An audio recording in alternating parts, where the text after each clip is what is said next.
Have you ever worked with someone who's like, oh, I have to leave early, I have an appointment? And really Yes. it's their kid's like ballet recital and they just don't want to tell anyone? Yeah, I have. How sad is that? Very. It made me question myself a few times because why would somebody not just tell me where they were going? Welcome to Leadership and Motivation Unleashed, practical leadership for modern workplaces. A podcast where we explore actionable strategies to help you lead with confidence, build cohesive teams, and create thriving workplace cultures. We're here for the career-focused professionals climbing the corporate ladder, the managers navigating team dynamics, and the leaders shaping the future of work. In each episode, we'll break down challenges, share practical advice, and leave you with insights you can apply today. I'm Patrick Law, your co-host, a Gulf War veteran with over 26 years of corporate leadership experience in banking and payments, blending precision and innovation with a tad of passion to solve big challenges. And I'm Rachel Book, a C-suite trusted advisor and an HR leader with 2 decades of experience at Fortune 50 companies, specializing in building people-first strategies and driving impactful talent solutions. Together, Rachel and I, we combine operational expertise and transformational leadership to bring you real-world advice on leadership, workplace culture, team dynamics, career growth, and anything else that we may want to delve into. So, if you're ready to take your career and leadership skills to the next level, you're in the right place. Let's get started.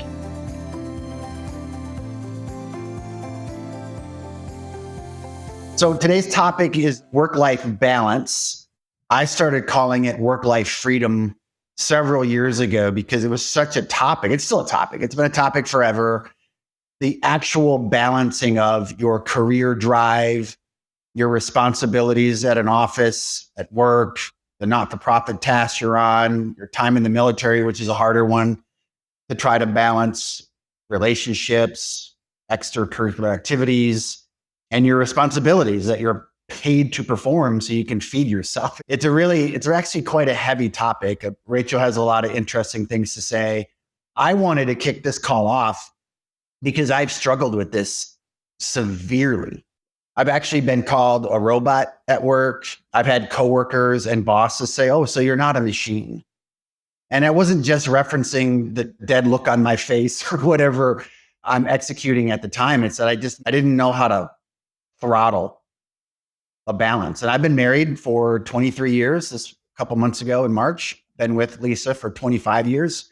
We met at work. She is a bit of a hard charger, type A, probably even more so than me in a lot of cases. And maybe that's what attracted each other at work. And there's a lot of people that meet their spouses or significant others at work.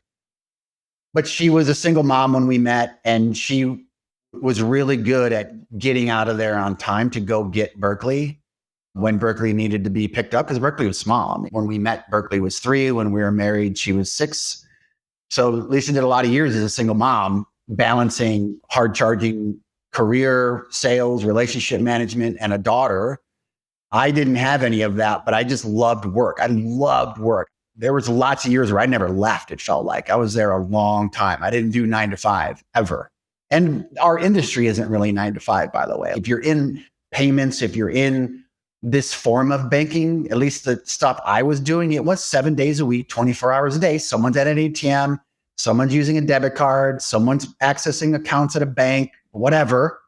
And they want help all the time. There is no, oh, I'm off. Like a lot of jobs in this industry are on.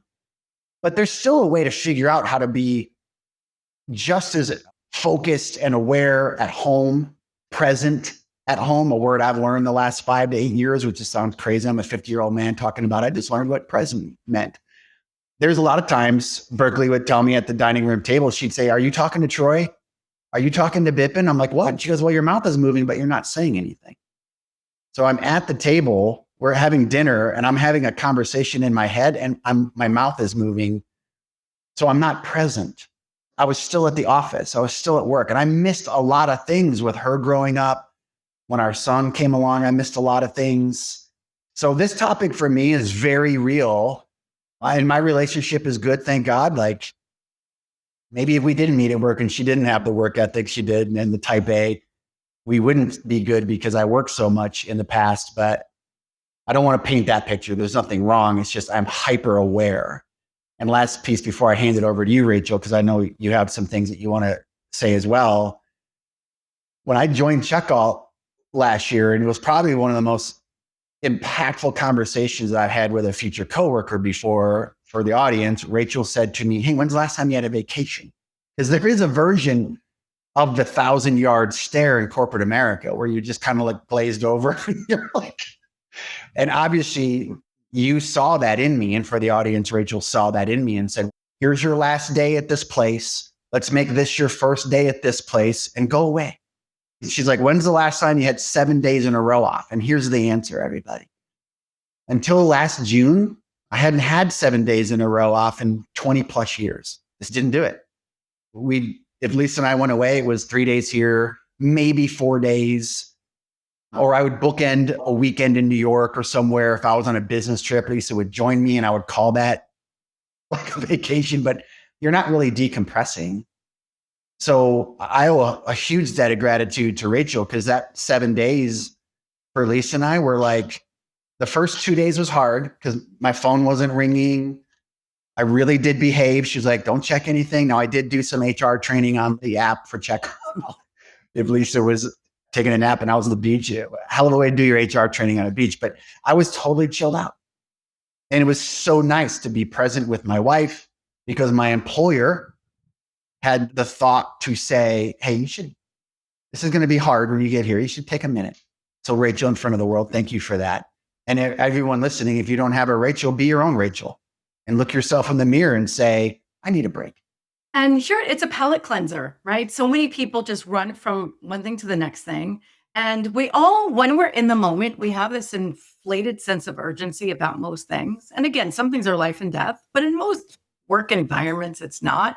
And we were waiting for Patrick for so long that another 6 or 7 or 8 days wouldn't have mattered. So I said, your first day is then, but do not show up at work until, 7 or 10 days later. So it's a great palate cleanser. And I think more employers should facilitate that because employees, especially new hires who want to impress, I think some people feel bad saying, hey, you know what? I'd really like to take a break in between. Or some people can afford it, right? Because then it's not paid time. So I'm glad you were able to get that. And by the way, you should also take vacations while you work here. You've got a great team. I didn't plan ahead on me saying that and then you saying that to me. Yeah, I do. We are in October. Yeah. I haven't even told you yet. We are taking a 7-day break. Oh, amazing. Okay. That's great. I'm very happy to hear that. There you go.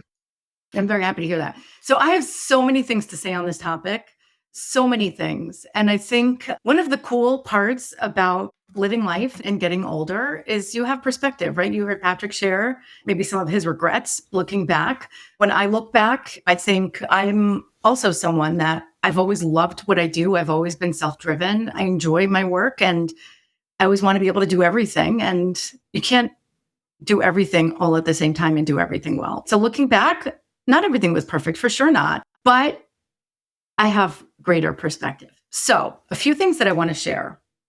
A big challenge of this whole work life, whether you call it balance or integration or fluidity or whatever the newest word for it is, I think the most important thing to consider is that it's for everyone. It's not only for women and it's not only for moms, it's for everyone. And it's not only relating to caregiving. And stop and think about that for a second, because I think very often when people think about work-life integration, it's my kids get home at 4:00. And so how am I going to take conference calls from 5 to 6 or what happens during summer break or whatever?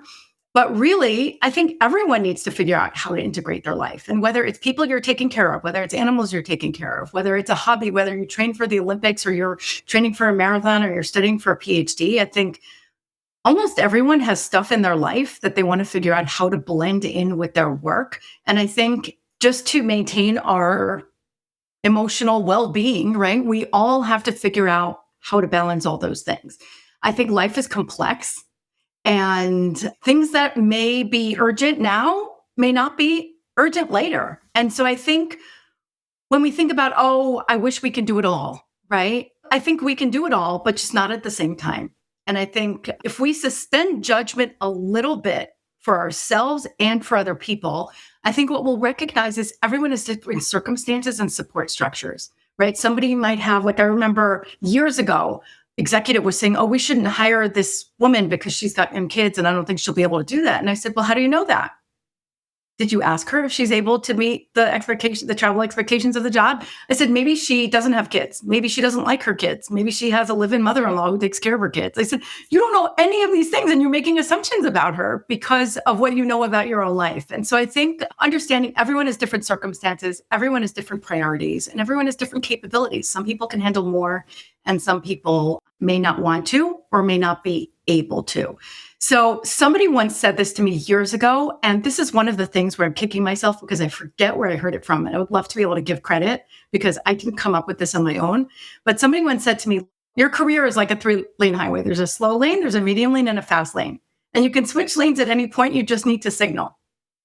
I thought that was really cool because I think in life and our circumstances change in life. Like, for example, years ago when my kids were really young, I never did after work happy hours or events because if their bedtime was at 7, I wanted to be able to get home and have that hour or two with them before they went to sleep. Now my kids are young adults. They have busier lives than I do, right? And so they don't really want to see me at 5 or 6 or 7 o'clock, right? They want me up with them at like 10 or 11 when they're hanging out watching whatever game. So I think our schedules and our circumstances change. I think people find themselves taking care of elderly parents, right? So that might impact them at different points in their career. So I think that the communication piece is really what's critical. Being able to communicate to the people that you work with, whether it's your colleagues, whether it's your boss, whether it's a career counselor, right? What is going on in your life and how much time and how much brain space you're able or you want to devote to your work at this particular time, or that there's something going on and you may be distracted, right? There's a lot of things that can be done. And then I think also communicating to your family and letting them know, hey, it's going to be really brutal for the next 2 weeks because we have this big project that's rolling out. I'm so sorry. I'm not going to be as present for these 2 weeks, but I promise afterwards it's going to get better. Just that communication can make things get better because I think sometimes we get stuck and we feel like, oh, this is going to be all or nothing. And life is not like that. So another person who I learned from is Gwynne Shotwell, who's the president of SpaceX, one of Elon Musk's companies. And I heard her speak years ago at the Women in Technology International Conference. And what she said resonated with me so much. She said, your work and life will never balance on a day-to-day basis. Never. Some days your life is going to win. Some days your work is going to win, right? If your kid is sick and you have to miss a meeting, you're not balanced. If you have a crazy project and you have to pull an all-nighter and you miss your kid's, sports practice thing, your job is going to win that day. And that's okay. She says, what you need to do is look a few weeks ahead and a few weeks back and a few months ahead and a few months back and calibrate that balance and just make sure that you're where you want to be. And that stuck with me. And then years later, I was in a job where I traveled to Boston every other week and I was there for a couple of days. And my son, how old was he then? He was probably 12 or 12 maybe. And he said to me one day, he says, if anyone asks me what you do for work, I'm going to say, you just go to Boston. And I was crushed. I'm like, oh my gosh, I'm a terrible mother. And then I realized, I said, okay, let me ask him more. I said, why do you think that? How often do you think I go to Boston? And he said, well, you go to Boston every week. So I said, oh, let's look at the calendar together. And I showed him the calendar and I said, okay, so I was in Boston for 2 days here. And then I was home for 12 days. And then I was away for 3 days. And I was home for 8 days. And I said, I know it feels like a lot. And what I talked to him about was figuring out a way to spend more time together on those days that I was here.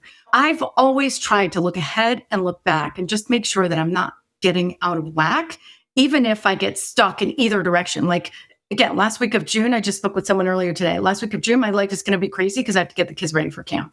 But I'll more than make up for it, right? The next few weeks when they're gone. So I think, again, life is interesting. Life evolves, circumstances change. And I think the communication is really important. I love the SpaceX president and how she said that. Right. In the beginning, and I don't know if I got it all out, but when I said I stopped saying work-life balance and I say work-life freedom, because it's a freedom to choose. Like you actually have more power in your work than you may think you do. And if you need to take care of your kid, take care of your kid. There's an important soccer game, you make it to the soccer game, et cetera, et cetera, et cetera. So that's cool. What was the event where she was speaking? So it's an organization. It was called a WITI, Women in Technology International. I don't know if they're No. still around. It was a giant conference. There were like 2,000 people there. It was probably... Boy, she's the right one to have at a conference like that. That's great. It was probably 15 years ago when almost nobody knew about Elon Musk. Like, I think SpaceX was his main thing. I think he had gone from PayPal, but she was amazing. And I think, as you said, some people, have you ever worked with someone who's like, oh, I have to leave early, I have an appointment? And really Yes. It's their kid's like ballet recital and they just don't want to tell anyone? Yeah, I have. How sad is that? Very. It made me question myself a few times because why would somebody not just tell me where they were going? Yeah. So I tried real hard to create transparent environments where it was okay to say you're going to your kid's ballet recital or whatever it was. I think that's a good thing. It's amazing. And I think Really good.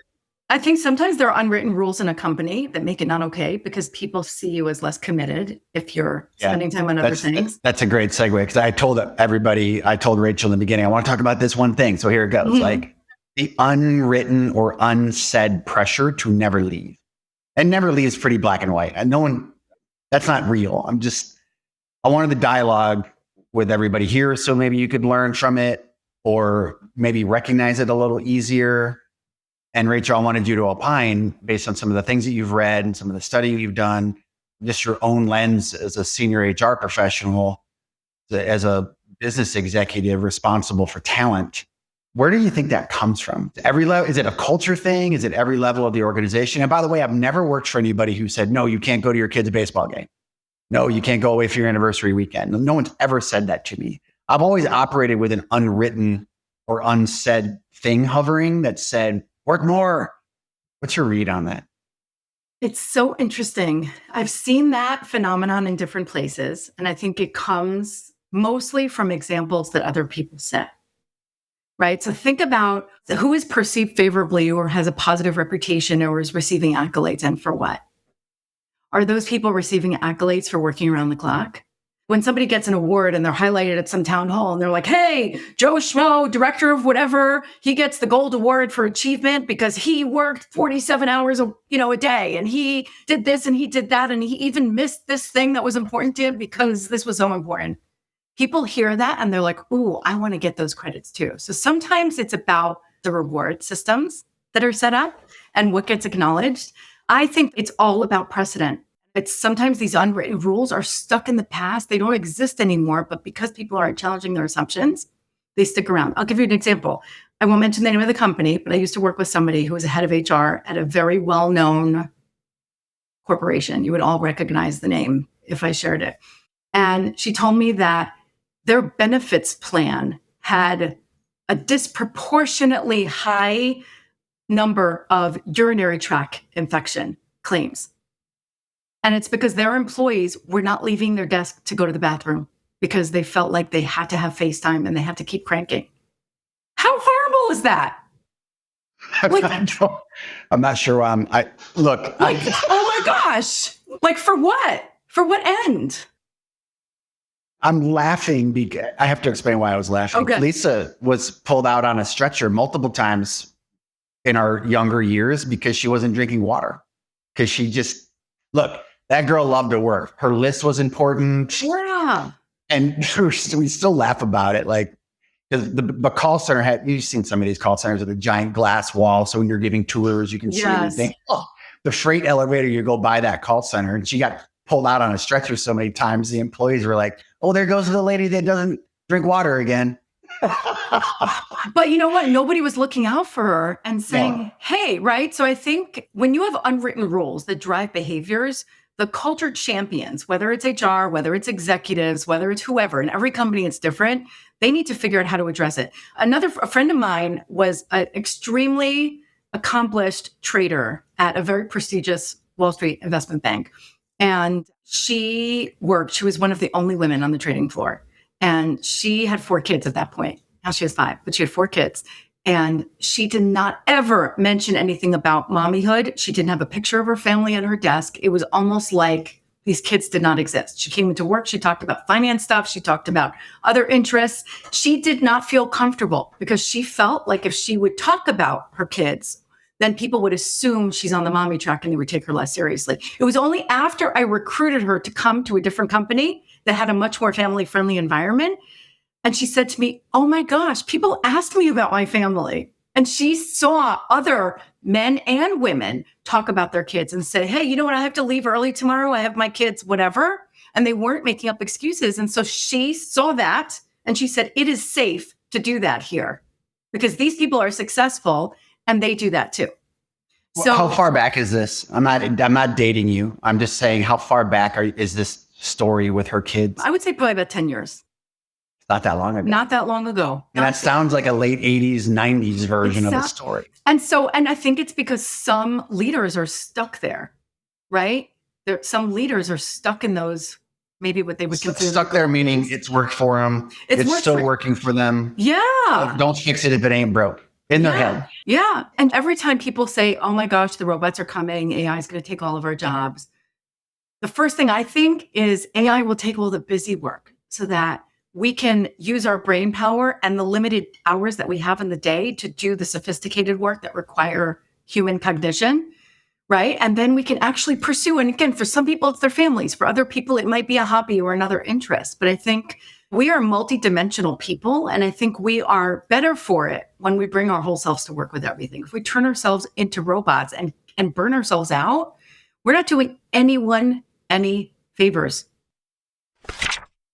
We pick our topics based on what we imagine is on the minds of many, but we are not mind readers. So please use our form, which we'll link for you in the show notes, to suggest additional topics we should consider, request to be a guest on our show, or give us constructive criticism, which will make our podcast more valuable for many. Thank you so much. We appreciate you. Yeah. The traditional role commentary we were exchanging before we started recording, Rachel, will you take a turn on that since you brought up moms, I think twice now, 3 times with you included? Will you men's view of work-life balance, women's view of work-life balance, or at least how they're put, what boxes they're put into because of their gender?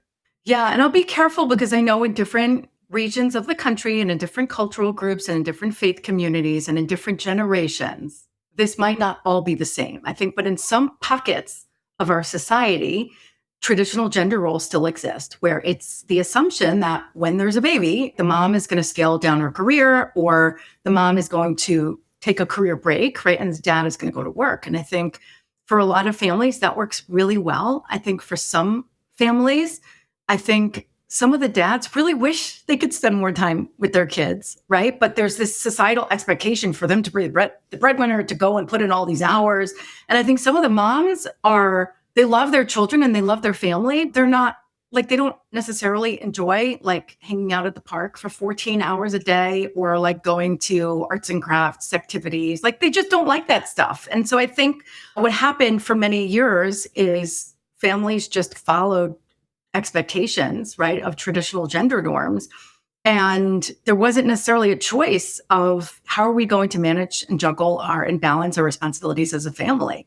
And so I think some men might look back and say, I wish I had the ability to take a career break or to spend more time with my kids, or I really love doing these. I love hanging out with my kid on his bike outside, right?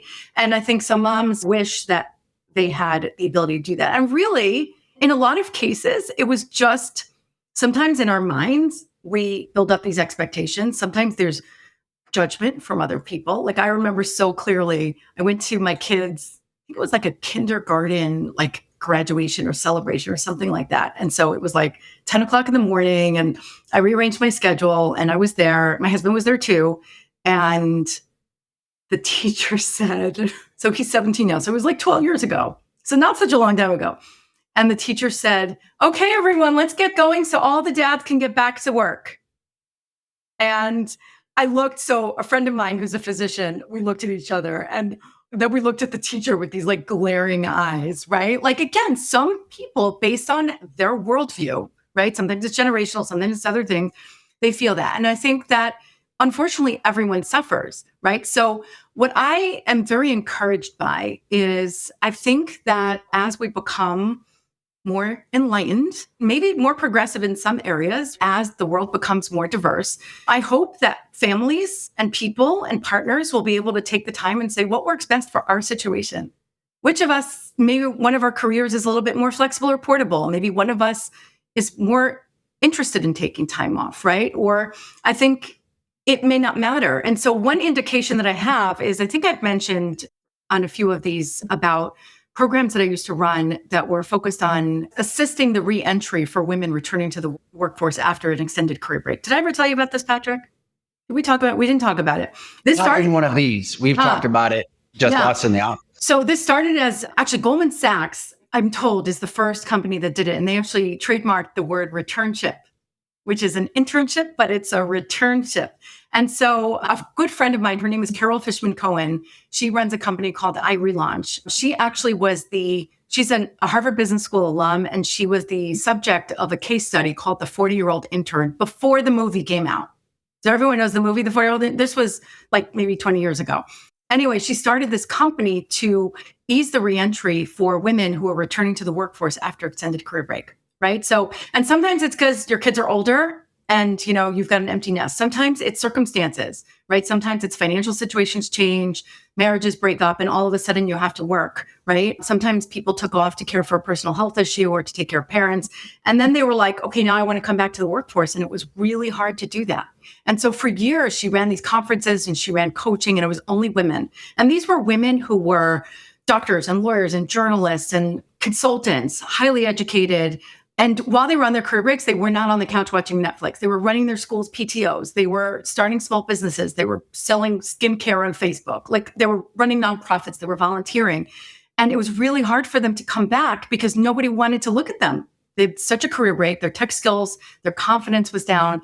And so her programs are amazing. So I've run these programs in the UK, in Japan, in India, in the US. They're amazing. And the coolest thing is that these programs are now starting to be much more gender diverse. Whereas there was like 1 or 2 men in each cohort. Now, I don't know what the exact numbers are, I can check, but it's much more diverse, which means that many men are able to say, you know what, I'm going to take a career break for whatever reason. And then there is a mechanism to help them get back on track. So I think, again, a lot of this conversation was centered only around women for a really long time. And I would like for us to think about just how this is a human issue and how it affects everyone across the board. And if we can level the playing field, right, then everyone wins. And then the workforce doesn't miss out on great talent. Families get the right kind of support that they need, and more people find more fulfillment. Yeah, that's well said. So if I were to sum up this conversation, just a few lessons from my career and my time for everyone to take in and make your own decisions and make your own calls. But I don't regret any of the decisions I've made in my career, but I did miss opportunities that I just shake my head at myself, because you can't go back in time. And I guess that's really what I want to sum up with is it doesn't come back. It just keeps, it only goes one way, time. Look at the hand of your watches, or if you wear an electronic watch, whatever that is, but you can't make time go backward. You can't get back time that you've lost or missed. But I also wouldn't walk around with regret either, which I already said I don't. But try to reduce the missed opportunities. I would have enjoyed more time with Berkeley through elementary school, junior high school, before she went off to college and then the military. And I've made a real effort with her as an adult to get more time. Like when she was stationed up in the Northwest, I went up there every time I could and I would stay an extra day or two just to hang out with her and take her to dinner and get to know her as an adult. Like, your kids are different as adults than they are when they're younger. But again, that's now. Like, I'm trying to be better going forward. So if you're listening and you have these opportunities come up, work will always be there. And if you work for people who overtly make you feel bad for trying to execute work-life freedom, then go. Find a new job. Go. There's lots of things that people can do. It's scary to say, I'm going to go. And I'm a guy that did 26 years in one place over multiple acquisitions, of course, before I made the decision to join Rachel and Shai here at Checkalt. But looking back on it, there was a lot of off-ramps I could have taken to improve my work-life freedom opportunities. And again, I loved where I worked. I loved the people I worked with. So no regrets. But if I could change a slice or two of the pie that I've been consuming as a corporate warrior, I probably would have found a little more opportunities to take to get to know my family better over time, and my friends, and even my parents. Like spending time with my parents, and thank God they're still around. They're right down the street here, but I'll miss a lot of opportunities with them too. So if you're listening, I'm not saying work less. I'm saying make wiser decisions about where you spend your time when you have the opportunities, and so you can have more experiences with people. Well said. And if you're a leader who looks back and says, I should have, I could have, I wish, you have a chance now to inspire and set a better example for the people that work with you and that work for you, and to remind people that life is short. And so the thing I would say is focus on the important moments. I think sometimes we get caught up in things that aren't important, and it goes both ways. It could be that we'll miss a family event, or we'll miss our yoga class, or we'll miss something, because there's this meeting that happens every week at this time. And God forbid, if I miss that meeting, the sky's going to fall in. And really that meeting is, in the scheme of things, is not super duper important, and nothing will happen if you miss it. So I think sometimes we lose track. I think it also works in the opposite direction, where we miss a family thing to do a work thing, and we beat ourselves up on that family thing. Oh my gosh, my family's going to hate me because I missed that thing. And sometimes that's not even important.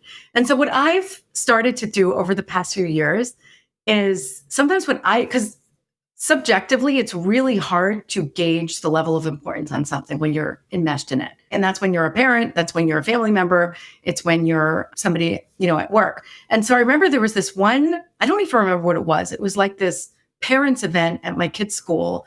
And I really didn't want to go. Like, it would have been like a 4-hour commitment with all the driving and the parking and the traffic and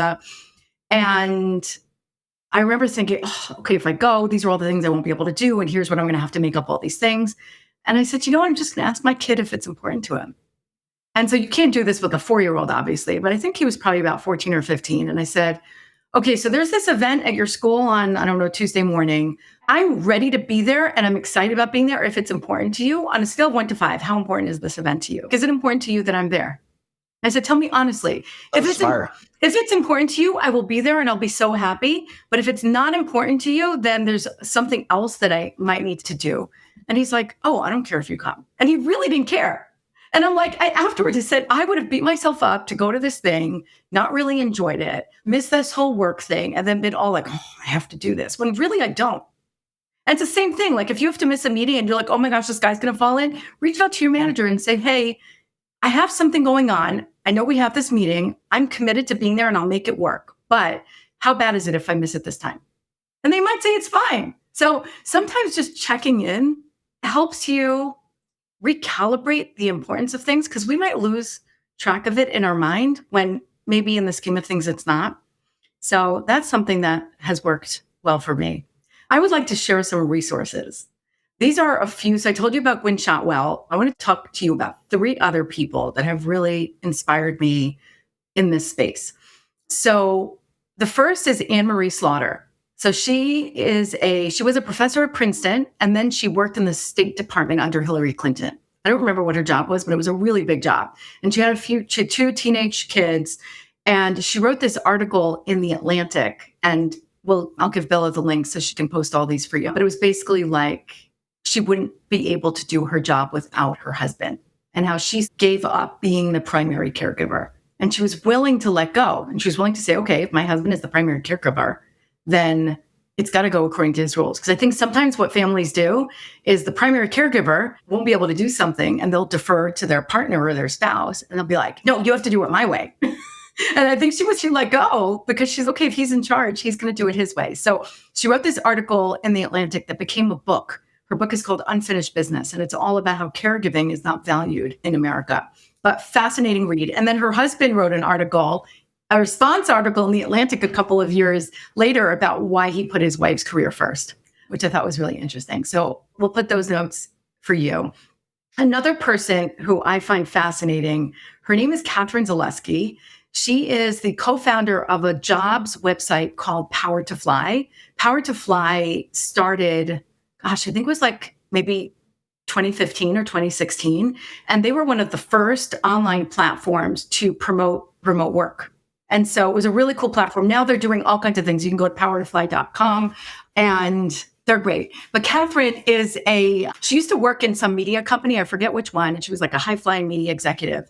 And she after she became a mom, she wrote an article apologizing because of the way she treated other women at work who had family responsibilities before she understood what it was like. So that was a very, very interesting read.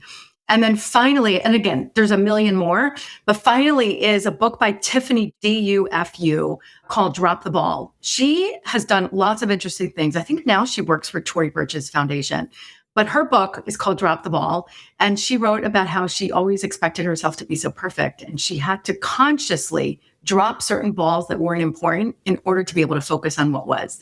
And so she and her husband actually put together a giant spreadsheet of how to manage their house. They divided responsibilities, and then they each let go of the stuff they weren't responsible for. Because I think sometimes the pressure is just being in charge of stuff, reminding our partner or a spouse that they have to do something. And so for her, she shared a story. I heard her speak a couple of years ago. She shared a story about when her husband was doing a consulting assignment in the Middle East and their kitchen faucet broke. And so she texted him, the kitchen faucet broke, and household repairs were his domain. And he's like, I got this. And he went and ordered a faucet and hired a plumber and got it installed. And it wasn't the faucet she would have liked. And she's like, I just can't care about it because this is his thing. He fixed the faucet. It's his thing. And so one thing that she quotes, and I don't know if this was her thing because I've heard it from other people before. They say, we're juggling lots of balls, right? That's what life is, right? It's the struggle of the juggle. It's work and it's life and it's our interests and it's our health and it's everything. She said, some balls are made out of glass and some balls are made out of rubber. So just realize which ones are okay to drop. You can drop the rubber balls because those are going to bounce back. You'll catch them another time. The glass balls, if you drop, they're going to break. And so for everyone else, right, we all have different glass balls, but I think figure out what is so important to you at this moment in time, which may be different than 5 years ago or 5 years from now, and then figure out a way to focus on that. So I think, again, finding that personal balance is going to be really important. Focusing on the communications is really important. And then remembering that it's not forever, right? You're not closing down any door because your attention is focused. It may be that you'll be able to expand or shift to that fast lane of the highway, maybe in a couple of years or in a little later or after whatever it is going on now has resolved or is in a different place. So I think, again, it could seem very overwhelming, but really each phase in our life is somewhat temporary. And unfortunately, you only realize that after you've already experienced all of those. But life is like seasons. Yes, it really is. Have a great day, everyone. We always enjoy chatting with you. Thanks for tuning in to Leadership and Motivation Unleashed. If you enjoyed today's episode, please leave us a rating and review. It only takes 1 minute and it helps the show grow and reach more leaders like you in search of advice and motivation. And don't forget to subscribe so you never miss an episode. Please remember to share with your friends and family and coworkers, mentors, trusted advisors. This show is for everybody. See you next time.